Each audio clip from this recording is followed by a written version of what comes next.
All right, so today we're going to talk about long division and completing the square. So some of these I'm going to skip over because you're not going to be able to solve it because I haven't taught you substitution yet.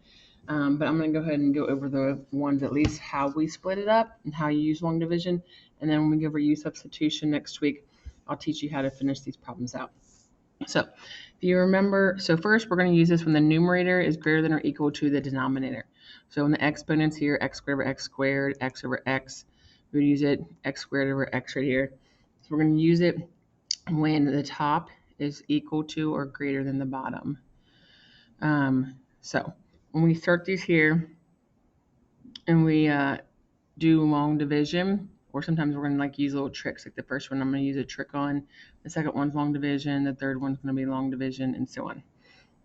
So when I see them like a simple thing like x minus 1, x plus 1, what we can do is we're going to let like any other variable. So let's say u equals x minus 1. That's the denominator.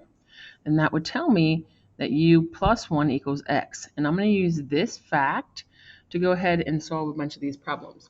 Let me get my sheet of paper. So what number 1 now currently looks like, let's see. So I have the bottom is a u, and then x turns into u plus 1. So I have u plus 1 plus 1, and then du, like if I take du equals, like I have to take that derivative, dx. The derivatives equal each other. So now this would become u plus 2 over u. Now there's only one thing on bottom, so I can split them up. So this is really 1 plus 2 over u, du. I should have been writing du the whole time, I'm lazy. And then we should know how to take the antiderivative of this. Antiderivative of 1 is just your u. Antiderivative of this would be 2 ln absolute value of your u plus your c. So then put your u back in what it is. So x minus 1 plus 2 ln absolute value of x minus 1 plus my c. So this is the answer to number 1. All right, number 2. What we're going to do on this one is actual long division, which means I'm going to put x squared plus 1 on the outside and x cubed on the inside. So we say what times x squared equals x cubed, and then I'm going to multiply down. So I get x cubed, and that is plus x, and I subtract those terms.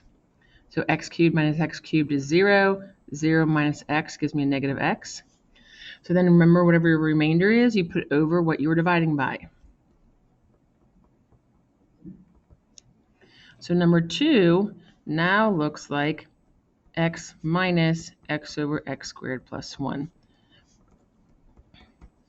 So now we have the bottom is higher exponent than the top. So then we would then be able to do a u substitution to it, which I'm going to teach next week. So once the bottom is the top.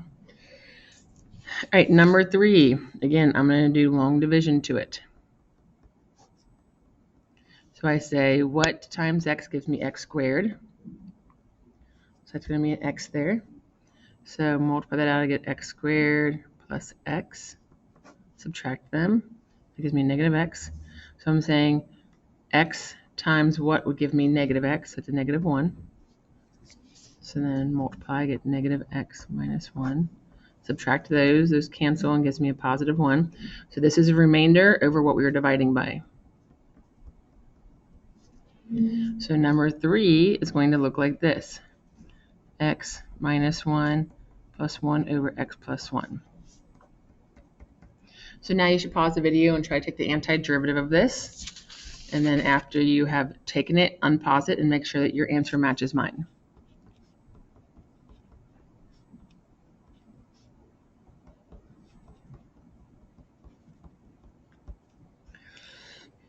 So there we go. I got 1/2 x squared minus x plus ln absolute value, that stuff right there. All right, so number 4. They're the same.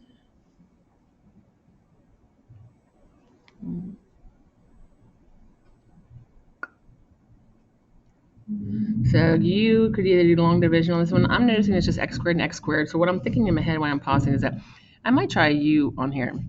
If I let u equal x squared plus 1, only because it's an x squared on both terms, then u minus 1 would equal x squared. So let's see if that helps us. So I can do 5 times u minus 1. There's a negative out there. Over a u. Oh, that will help us. That will be nice. So we have negative 5u plus 5 over u. These are all du's. I'm lazy. So that would give me a negative 5 plus 5 over u du. And then we know how to take the antiderivative of this one. It's just going to give me negative 5u plus 5 ln absolute value of u. Plug back in what u is. So I have negative 5 times x squared plus 1 plus 5 natural log of x squared plus 1 plus c. And you can multiply in your negative 5 if you want. All right, number 5. So this one is going to have to be long division because they're not the same. So 2x squared minus 4. So multiply this by 2x. So it gives me 2x squared plus 2x. When I subtract, I get a negative 4. It's not like anything. And then minus 2x. So then let's see, if I multiply this by negative 2, that gives me negative 2x minus 2. Subtract. Those cancel. This becomes minus 2.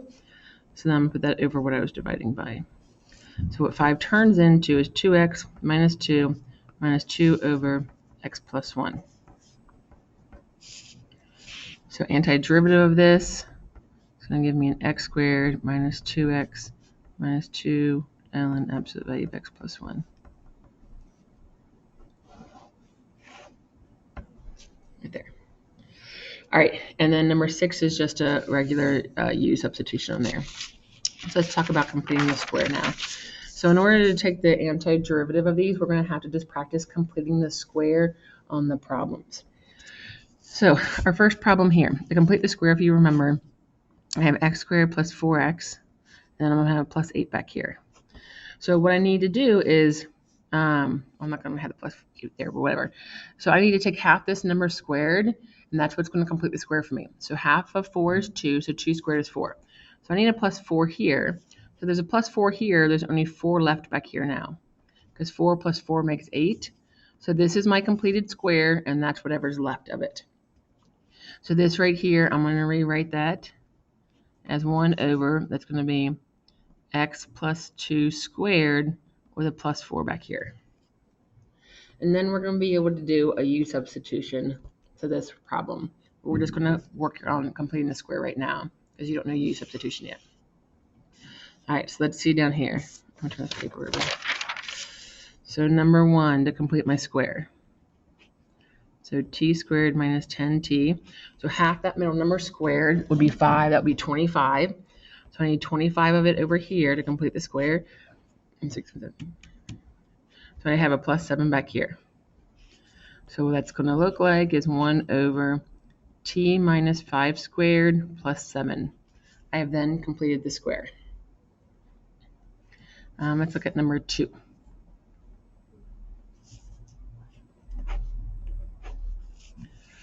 I'm going to take out the minus.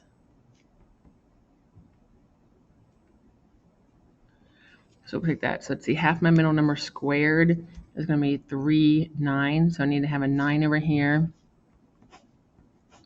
That's going to be a minus 9. So I have a minus 9, then I have a positive 7, and a minus 9. And that's going to end up turning into negative 2.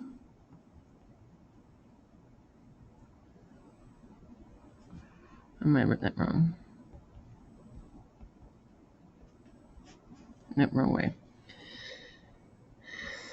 And it ended up with 7. So I need it to be 16. That makes much more sense. I'm stupid, sorry. So it's going to be 16 here. So then my integral is really square root of 16 minus x plus 3 squared. Okay, so that's a completed square. We're going to do the numbers and stuff later. I'm just working on completing squares. So this one, That's 2 squared is 4, so plus 4 here would give me plus 16 back here.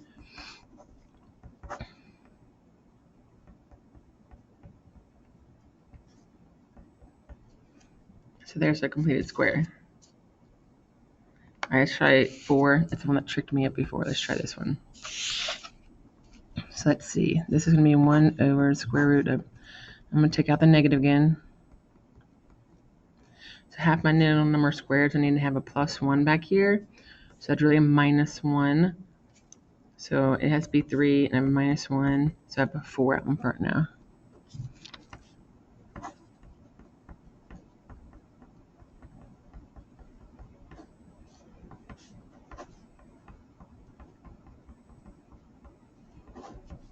So that would be the problem right there. 4 minus x plus 1 squared on the bottom. So now you guys just need to do the rational expressions thing that I left you for which ones that you have to do.